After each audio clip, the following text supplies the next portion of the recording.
every organization is going to have to develop the ability to get comfortable with change and be able to metabolize it in order to actually continue on being successful or even just really survive in the future.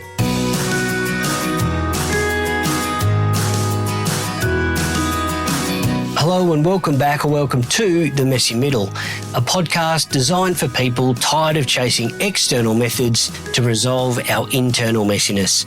I'm your host, Andrew Horsfield.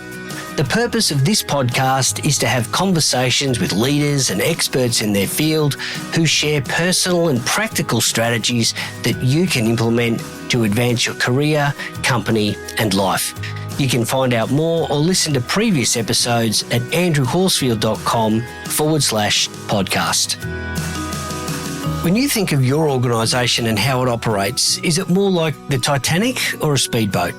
Is it hindered by friction, slow systems and bureaucracy, or is it in full and flourishing mode with people and projects that are connected and empowered to realise their full potential? Sam Spurlin from The Ready is committed to changing the way we work, to move away from the traditional systems and structures that served us in more stable times to a more modern approach that can meet the challenges associated with constant complexity and change. In this conversation, we talk about how work has changed, what new skills leaders require to thrive, how we can all contribute to curating a positive culture, and the role iteration plays in driving progress and performance. To succeed in the future of work, we all in some way must make the shift from business as usual to brave new work. In this conversation, Sam offers some sage advice about how you can make a start. I hope you enjoy this conversation with Sam Spurlin. Sam, welcome to The Messy Middle. It's great to be talking with you, and I'm really excited to be talking about organisational design, modern work practices, the future of work. So welcome to The Messy Middle. Thank you very much. I'm very, very excited to be here. Happy to chat about all things future of work or otherwise. Look, before we get too deep into that conversation, can you maybe just set the context of sharing, what your role is at The Ready and what The Ready does? Sure. So The Ready, I feel like we're constantly kind of reinventing how we talk about ourselves in the work that we do. But I think you could call us a boutique management consulting firm where basically we help often quite bureaucratic organizations develop new and better ways of working. Yeah. My role there is what we call a transformer, which is just a consultant. So I am doing client work day to day. I'm also the co-host of our podcast, At Work with The Ready, where my colleague Rodney and I talk about probably some similar things that we'll talk about here today as well. I just wouldn't mind hearing from you around how do you think work's going to change, in the next 5 to 10 years? What should we be thinking about now? There is no moment that we are looking to in the future where we can take a deep breath and say, oh, we've got it all figured out now. Every organization is going to have to develop the ability to get comfortable with change and be able to metabolize it in whatever it looks like for their specific context in order to actually continue on being successful or even just really survive in the future. And happy to dig much more into the details around that. But what we have seen at The Ready is that, the work that we do with our clients, the demand is not going down. And usually when we start partnering with an organization, there's a kind of an eye-opening moment for them where they realize that, we probably should have been thinking about this stuff sooner. And there's a lot more to do here than maybe we initially realized. Yeah. Can you share with us what that conversation looks like when you go to work with an organisation in terms of obviously protecting confidences and things, but what does that initial conversation look like around them having that realisation of what they're doing and where the gap is? Usually in most of our projects, something around the speed at which decisions are being made, just really the ease or dis-ease of getting work done within an organization, a palpable sense that this is so much harder than it should be. And either we are having, recruitment or turnover problems because of it, or we feel like our competitors are kind of eating our lunch. There's just this general sense of sclerosis, even like we know we need to be able to move more nimbly, but for whatever reason we can't, even though we really want to. So that's kind of the general presenting symptoms in many cases with our largest organizations. And then the conversation from there transitions into, well, where can we start? What can we do now? What we are very much in favor of is this iterative, experimental, kind of learn by doing approach to actually developing new ways of working that really fit for this specific organization in this specific moment. So there's no kind of taking a playbook off the shelf and handing it to the organization and saying, hey, kind of, good luck with this. It's much more kind of sitting down side by side and saying, all right, let's talk about where is it actually hurt right now? And we use the idea of an operating system. It's really just a way to look at the parts of an organization in kind of a separate way so that we can be more specific about what is happening within an organization, which then gives us more surface area for where we may want to actually intervene on that organization. Change can often be disruptive for people that you mentioned before, whether it's being forced upon us or whether it's just that iterative change that our human psychology and biology doesn't like that much either. So what advice do you have for leaders in organizations who, as they try to navigate this continuous change that's coming in the future of work and the need to constantly change and adapt? So much comes to mind here. One is that I think there's a useful posture to adopt around whether or not change is going to happen. I think a lot of folks, just from a default perspective, again, maybe it's because of our biology, but maybe it's because of the way we've been socialized, but there's an inherent negative connotation automatically attached to the fact that things may change. And I think that does not have to be the default. Things change for the better all the time. Another thing we talk a lot about is we really try to use this principle of invitation in how we do change work in organizations. And what that means is that people really don't like being changed, but they are open, often quite open to being involved in what we're trying to do. So try to go through them, not to them. So change being something that we invite people to, that you contribute to. That's the whole idea of continuous participatory change. That participatory word is really important. So giving people true vehicles, avenues for actually participating in the change. And that's not just like, hey, write your idea down on a suggestion card and throw it in this box and maybe we will or won't do something.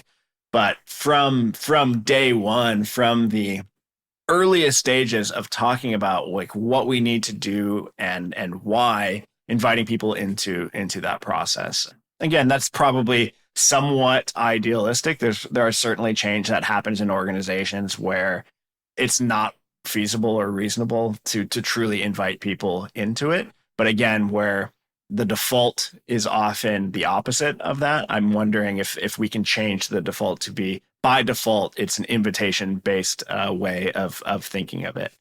I'm curious, like, how do you think about this? Look, I think you've covered a really nice point that we often walk past. I think that change is, my experience is people resist the push to change as opposed to the change itself. So as soon as they feel coerced and that there's a decision that is being negotiated, but the outcome's already decided, I think there's a lot of resistance, where the process you're encouraging, and obviously with the name of this podcast, I enjoy, is that messiness of conversation and dissension that happens in the conversation as opposed to outside in the breaks or the cafes around the workplace. I think makes for a really good conversation, and that requires a certain level of skill as a facilitator to be okay with that tension and to listen and nurture the conversation into a positive direction that may not be the one you were thinking of or trying to get to initially. So, yeah, I agree with what you're saying. And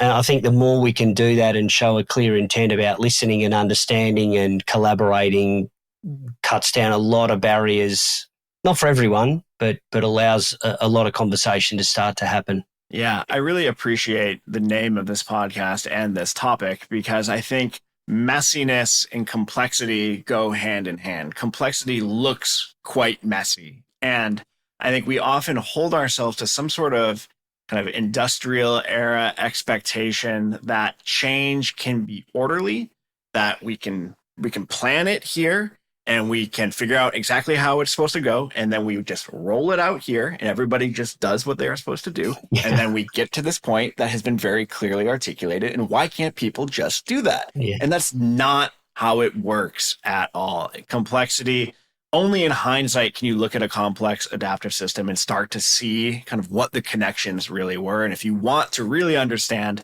a complex system, you have to interact with it. And interacting with it and responding to what happens in that's messiness. And if you are expecting it to be neat and tidy, then you're going to very quickly feel out of control in an unhelpful way.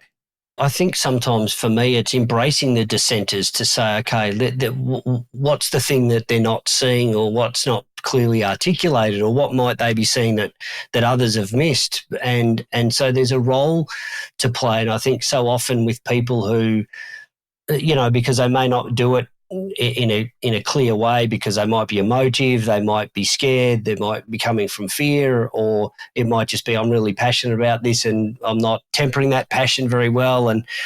But if we listen to that role, then I think there's a really clear function for, one, hearing what others might be missing, but also engaging that group into the change process, as you alluded to before. And then there's a real role that people are collaborating, even though they might not be agreeing, but we're still moving forward. Yeah, and I completely... But it's not neat. No, it's not neat at all. And actually, it's great that it's not neat, because if we were trying to shoot for one very neat sort of outcome at the end, then there truly is not any room for dissenters. If you don't fit into this little slot that we're trying to make everybody go through, then you are causing a problem.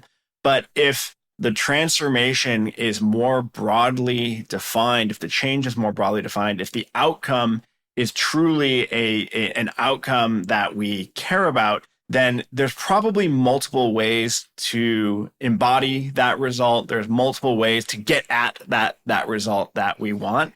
And dissenters and folks who are not just kind of going along with the plan, so to speak, have other ways to kind of arrive at a place that is still productive. And I really have learned to seek out those people and really try to understand them. There's a very small percentage who just straight up just like being confrontational, and anything that is good at work, they will be against, because for whatever reasons, everybody has their reasons. Yeah. But that's a vanishingly small number of people. Most are actually sensing something that would be really valuable for us to understand and incorporate into what we are actually trying to do. So getting really close to those folks, understanding them, empathizing with them, is such a part of how we try to approach this work. And often, not always, but often, some of those folks, when they feel like they have really been heard and had a chance to help craft the thing that we are doing, even if they don't completely agree with it, become some of the strongest champions of what we're trying to do, because they've kind of gone through a more intense personal process than others who have kind of just been along for the ride from the beginning. Yeah. And I like the fact that there's an evolution in what you're talking about now too, which is that it's not an endpoint either. It's like, okay, we've done our change now and we're finishing, because there's still people who might be the whole, look, I've gone through this process. I still don't get it. I still don't agree with it. I've still got, these issues with it. But I think to then keep going back and checking in to go, hey, what have you noticed? And because it might be that there's things that have been missed to say, I don't think that's as smooth as we sort of articulated we wanted it to be. What could we do with that? And so there's a constant engagement, not a placating to the loudest voices or the most disruptive, but there's certainly that engagement, which I think takes a really strong leader who doesn't just want to go, just hurry up and get on board because we're doing this. It's the people management side of leadership which becomes so important to this future that you're talking about and working in very intimately. Yeah, absolutely. I couldn't agree more. So much of this work can feel, I guess, an uncharitable way to describe it would be like fluffy, like, it's like human emotions and like how people are feeling about how things are going. But those are real things. And and that's not to say that leaders need to play the role of therapist. You can still be a human. You can still adopt that kind of coaching posture with folks who are, part of your organization. And yeah, that's the true messiness of all of this. Because the other thing too is that maybe a change initiative ends, but change never ends for an organization. And we say that up front with every organization we work with. Like, this is not about getting you to some sort of end point where we can all wipe off our hands and say, good, we got there. Now we're good for the next 20 years. Like, no, the whole thing that we are trying to help our clients do is start their own engine of continuous participatory change.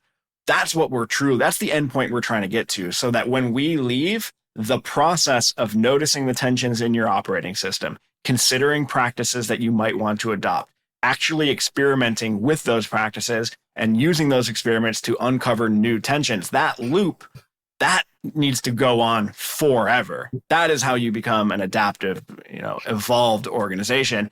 And we can't be with you forever. So let's get that engine up and running and kind of teach you some maintenance about how to actually do that. And we'll go off and work with someone else, and you just run that play now forever.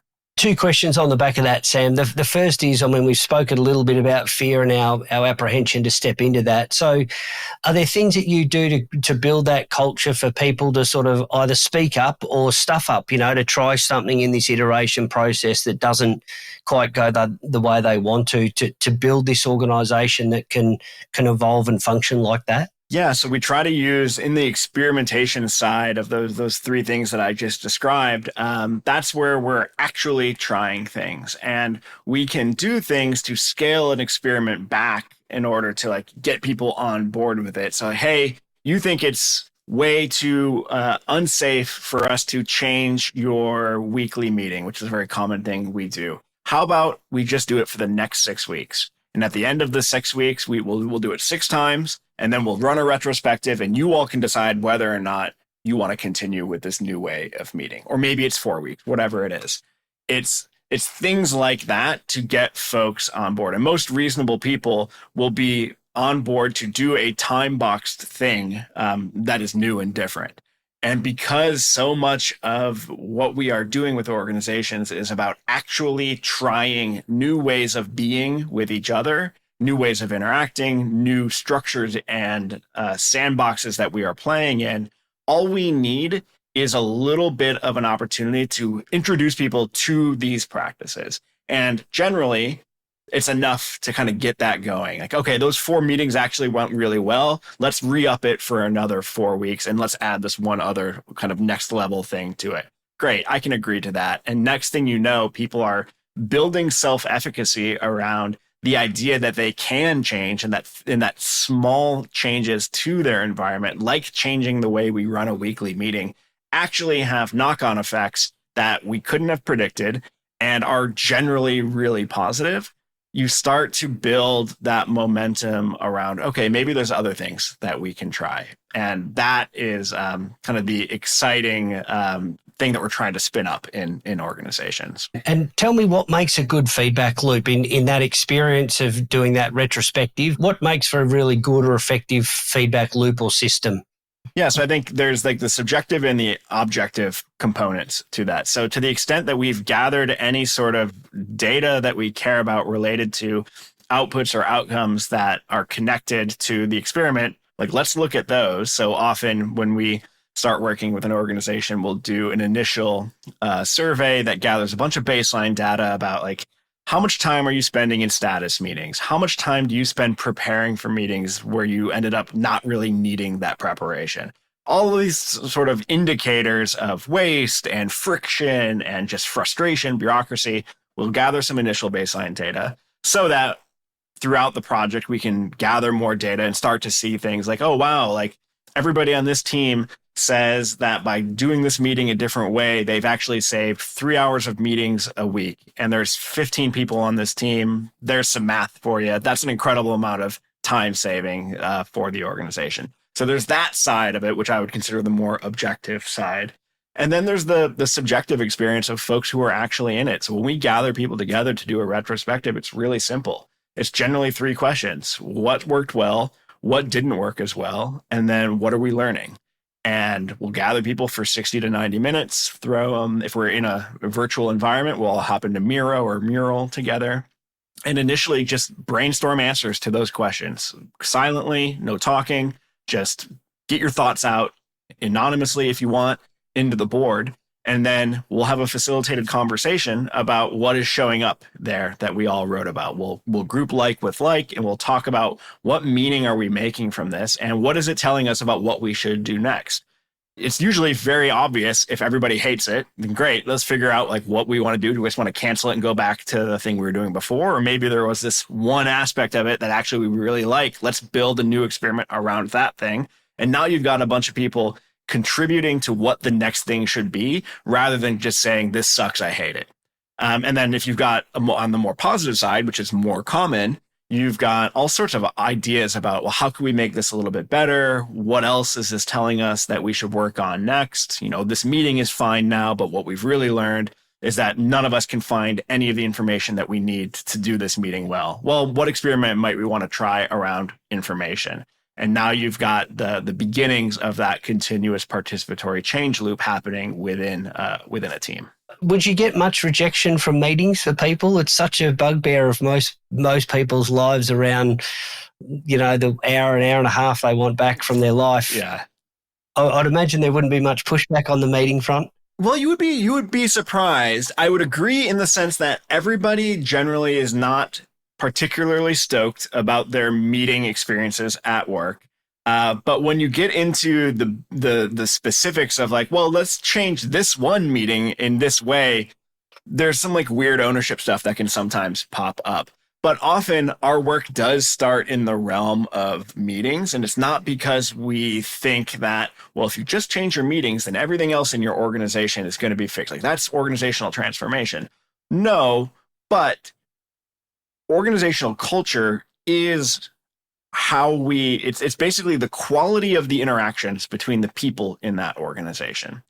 And lots and lots of interacting happens in meetings, even more so now in this hybrid and remote first sort of environment that most of our clients are in.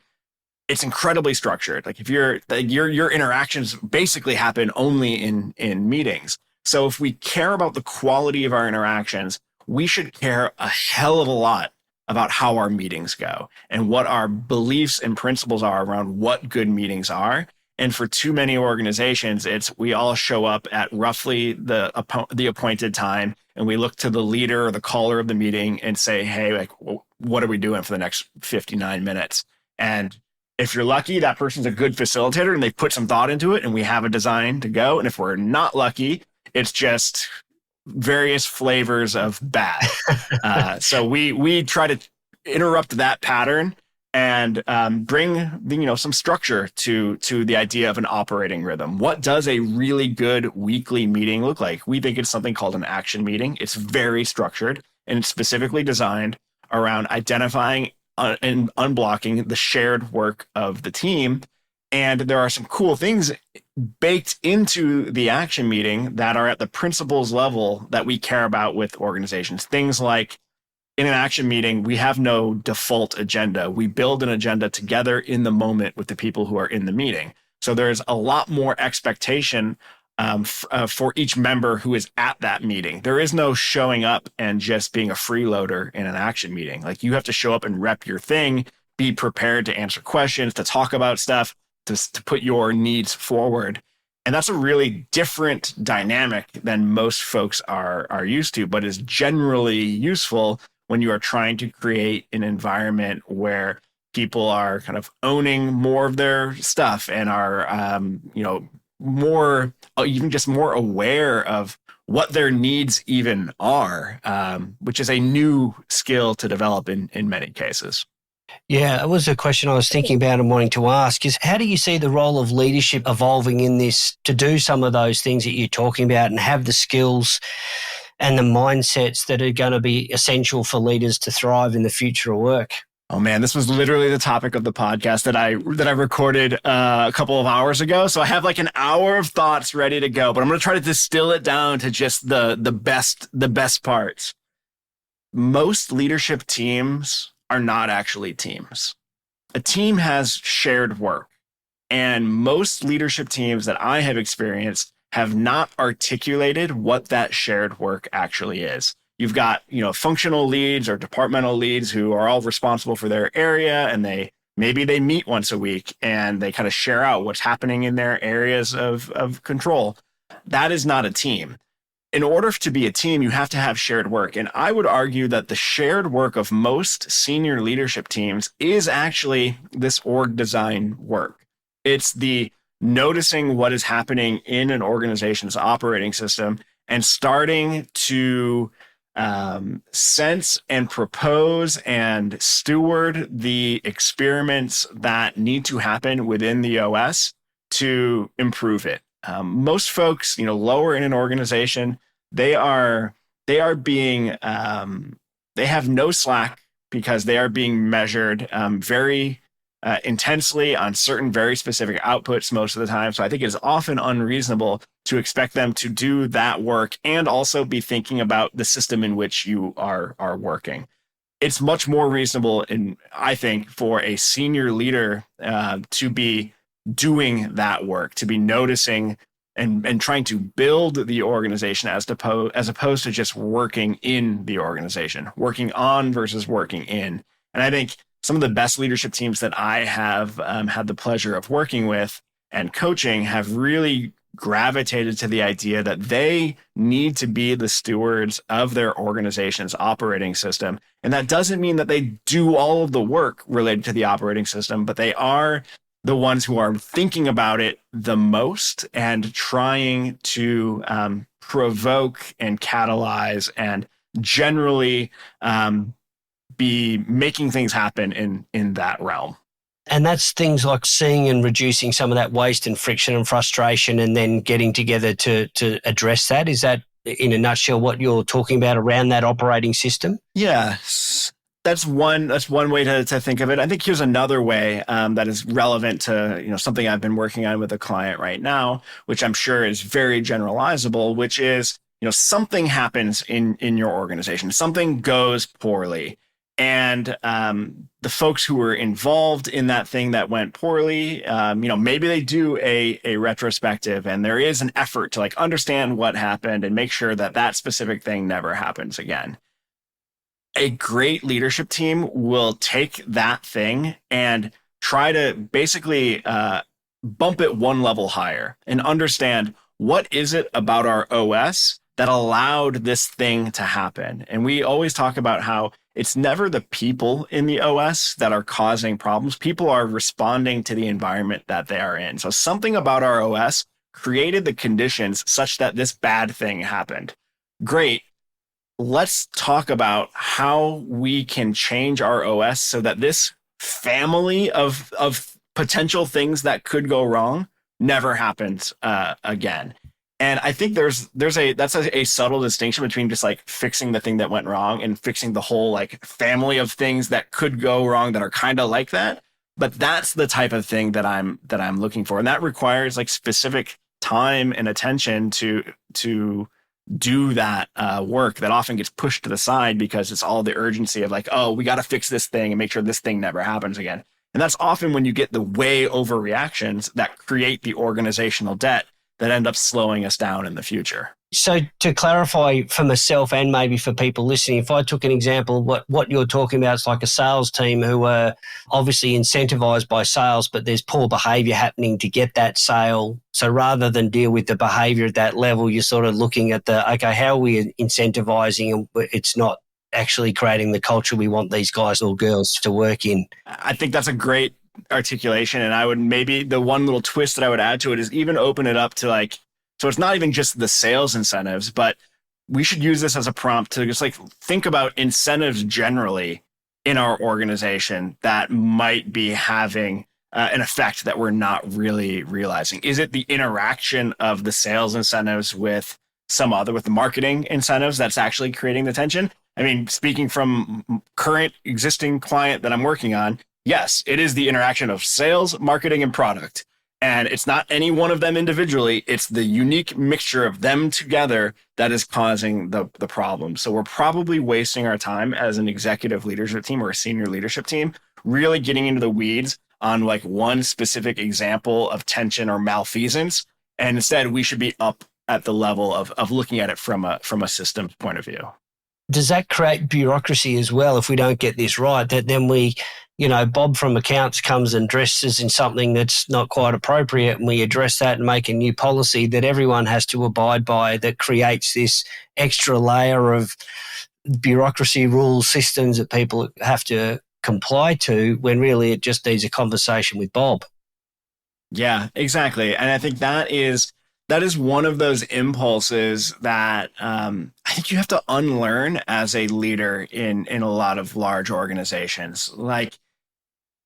The incentives are such that you are rewarded for, responding authoritatively to something like that. Oh, somebody took advantage of a loophole or someone took advantage of a poorly worded thing. So my job is to come down and make sure that never happens again. When literally we may be talking about one person in a 10,000 person organization that took advantage of the thing. And we're going to introduce, a little bit of more friction for all 10,000 who would never even dream of doing that. We have just shot ourselves in the foot to make an example out of somebody. And that, to not have that impulse as a leader and realize that the complexity conscious approach here is not to write a policy that we blanket apply to everybody through some sense of equality or justice or fairness, but actually have a conversation, make a hard decision if that person needs to leave the organization, have that conversation, make that actual thing happen, and don't introduce a small bit of friction to your whole organization just to avoid having to have a hard conversation.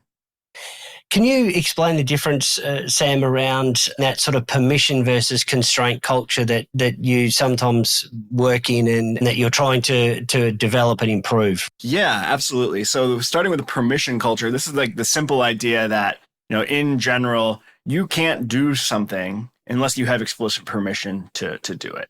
And a lot of organizations kind of function in this way, and it serves to really keep people in their very narrow, defined lanes. You don't really get folks kind of looking around and thinking about how could things be better, because you have to get permission to do anything that's not already been very defined.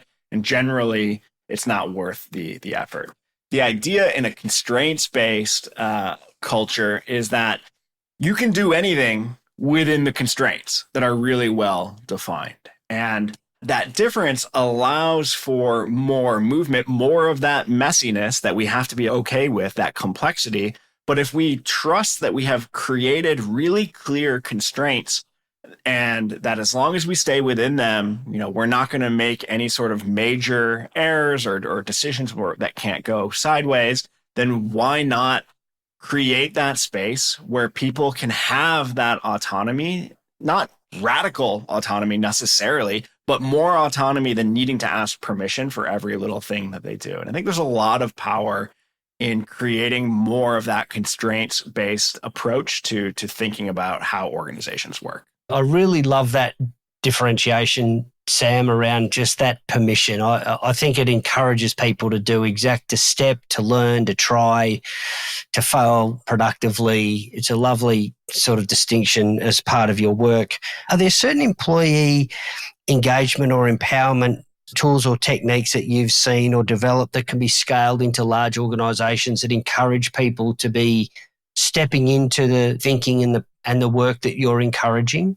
Yes. The word scale kind of threw me for a loop for a moment, because I think actually an anti-pattern to push against when doing this work is kind of the premature worrying about scale. It's a conversation we have with leaders all the time, especially leaders in huge organizations. They get really, really quickly, we start talking about what is scalable, what is not scalable, before we've even proven that anything works in their organization. So we often kind of let's pump the brakes on worrying about whether or not this thing scales, and let's figure out like what actually works for your team or what works for your department first. And then we can figure out the version of that is actually scalable.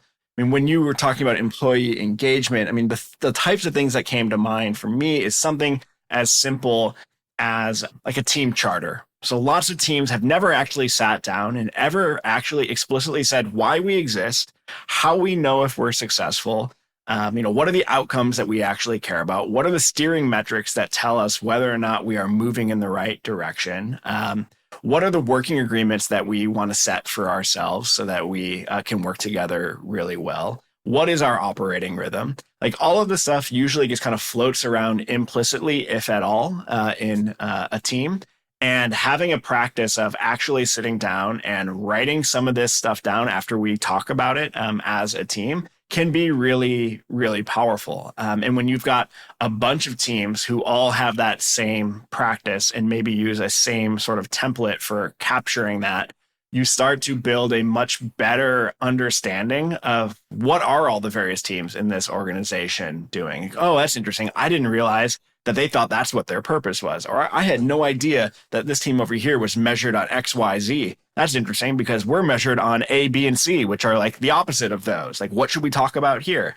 So something even as simple as that can start to spin up a lot of really interesting and useful stuff. And that clarity can allow people to ask good questions. It can allow people to use better judgment, to go try other things or think about ways that they could make their team more successful. I'm sure people listening will be thinking about their own environment, Sam, around we often talk about productivity, and it's a lot of how do we fit, more in and do the things we want to do. But some of the questions you've just asked in 3 or 4 minutes, if people want to go on dedicated days offsite just to answering those, would give them the productivity uplift that they're probably desperately looking for. Yeah. Not to mention a sense of purpose and meaning and connection and collaboration and all those other intangible things that would make a huge difference. Yeah, absolutely. Most teams would see a radical improvement in their productivity if they stopped doing a bunch of stuff and they put some true kind of work in progress limits on themselves. So if they spent more time finishing things and less time starting things, which is so hard to do. And there's lots of pressure in organizations that kind of make it feel like it's out of your control, whether you can actually do that. But it's true for individuals. I know it's true for me and my own personal productivity, and I've seen it be true for teams over and over again. Before we go, where can people find out or more about The Ready or get in contact with you? Yeah, so you can check out our website at theready.com. There's links to articles that we write, and we're starting to do a lot more on YouTube where you can see short videos about some of the various practices that we use all the time. We also have a podcast, as I mentioned earlier, called At Work with The Ready, where every other week we take one specific organizational pattern and kind of pull it apart and talk about it and give you ideas about what you could do instead. And I do that with my colleague, Rodney. And I think that's it. Well, I think we're on Twitter or X and Instagram and TikTok now as well. Some video clips here and there. We're everywhere. If you just search for The Ready, you'll find us. Great. Look, thanks so much, Sam. You've shared a snippet of the real challenges and opportunities that face everyone as we evolve into this new way of working. So thanks. It's been great talking with you. All right, cool. Take care.